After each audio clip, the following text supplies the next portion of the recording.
This article is called "We're Not Going Back to Normal." It's written for MIT's Technology Review by Gideon Litchfield.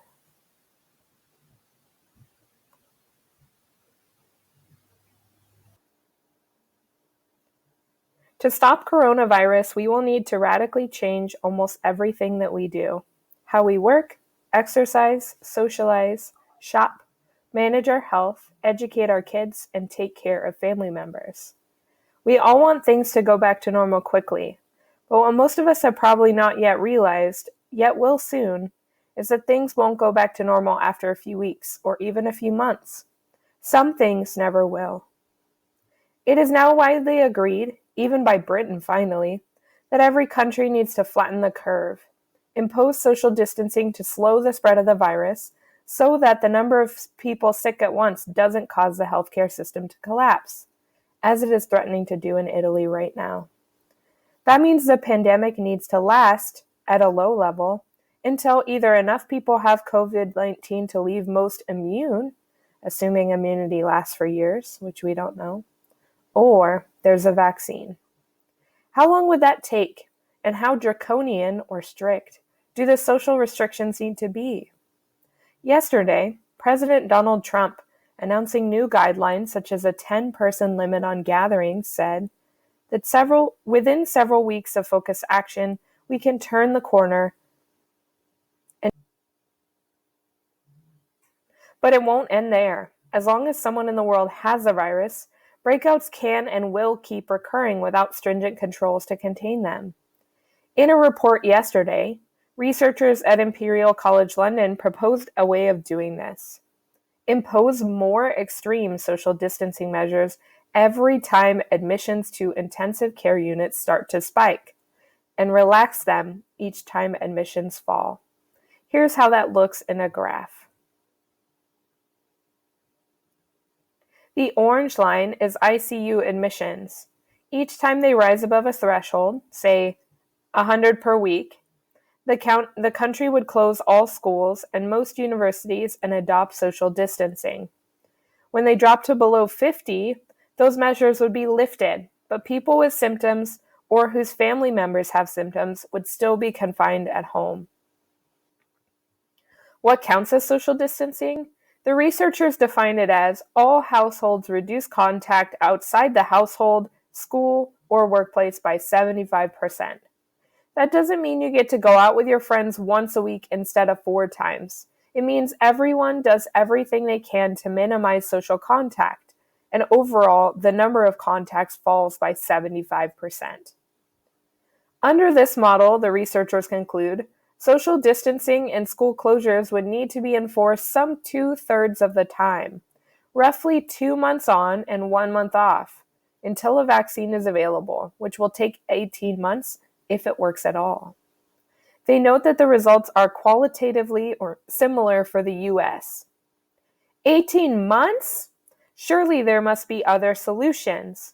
Why not just build more ICUs and treat more people at once, for example? Well, in the researchers' model, that didn't solve the problem.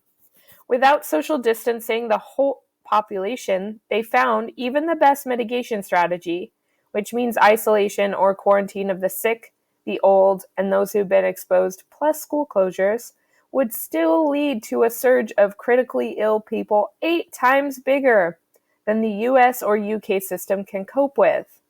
That's the lowest blue curve on the graph below. The flat red line is the current number of ICU beds. Even if you set factories to churn out beds and ventilators and all other facilities and supplies, you'd still need far more nurses and doctors to take care of everyone. How about imposing restrictions for just one batch of 5 months or so? Not good. Once measures are lifted, the pandemic breaks out all over again. Only this time it's the winter, the worst time for an overstretched healthcare system. And what if we decide to be brutal? Set the threshold number for ICU admissions for triggering social distancing at much higher, accepting that many more patients would die. Turns out it makes little difference. Even in the least restrictive of the Imperial College scenarios, we're shut down more than half the time. This isn't a temporary disruption. It's the start of a completely different way of life. Living in the state of the pandemic. In the short term, this will be hugely damaging to businesses that rely on people coming together in large numbers. Restaurants, cafes, bars, nightclubs, gyms, hotels, theaters, cinemas, art galleries, shopping malls, craft fairs, museums, musicians and other performers, sporting venues and sports teams, conference venues and conference producers, cruise lines, airlines, public transportation, private schools, daycare centers.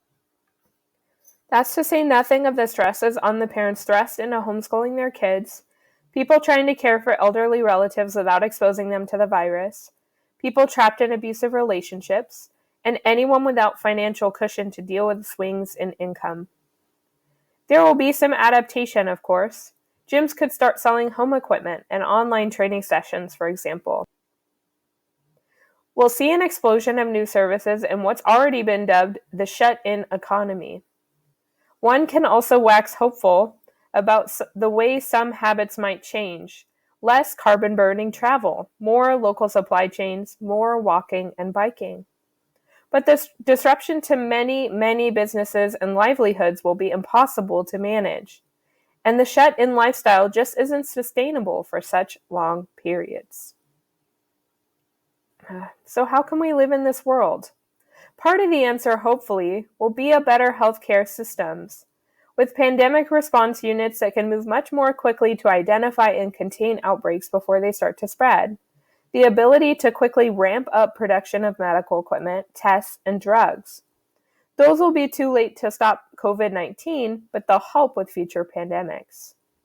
In the near term, we'll probably find awkward compromises that allow us to retain some semblance of social life. Maybe movie theaters will take out half their seats. Meetings will be held in larger rooms with spaced out chairs, and gyms will require you to book workouts ahead of time so that they don't get crowded. Ultimately, however, I predict that we'll restore the ability to socialize safely by developing more sophisticated ways to identify who is a disease risk and who isn't, and discriminating legally against those who are. We can see harbingers or signs of this in the measures some countries are taking today. Israel is going to use the cell phone location data with which its intelligence services track terrorists to trace people who've been in touch with known carriers of the virus. Singapore does exhaustive contact tracing and publishes detailed data on each known case, but all but identifying people by name.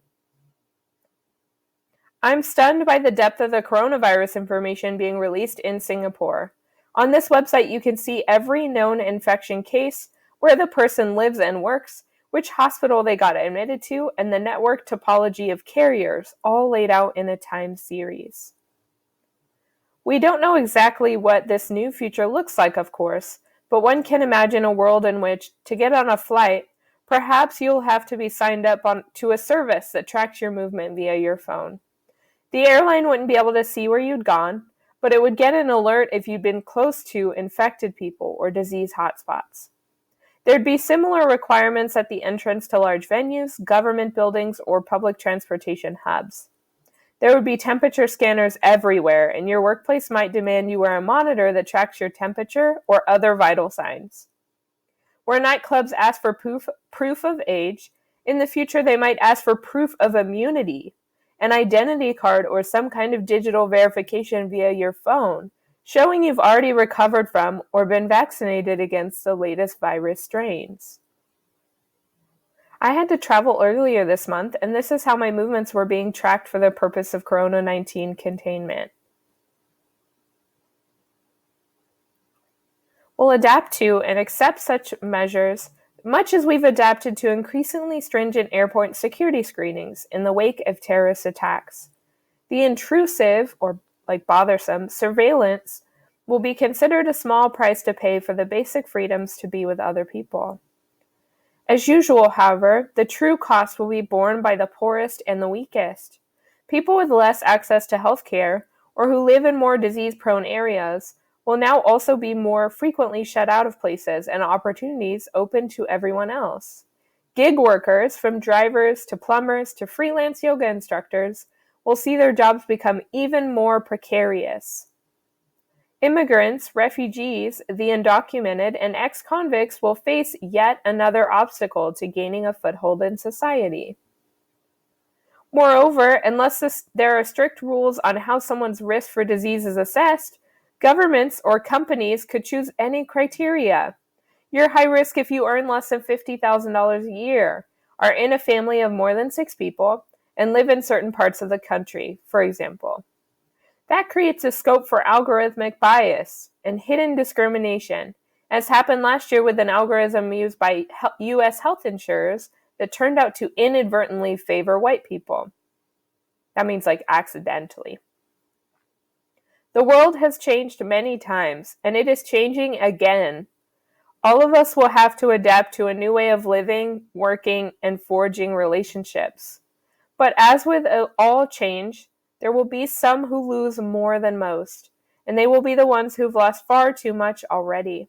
The best we can hope for is that the depth of this crisis will finally force countries, the US in particular, to fix the yawning social inequities that make large swaths of their populations so intensely vulnerable.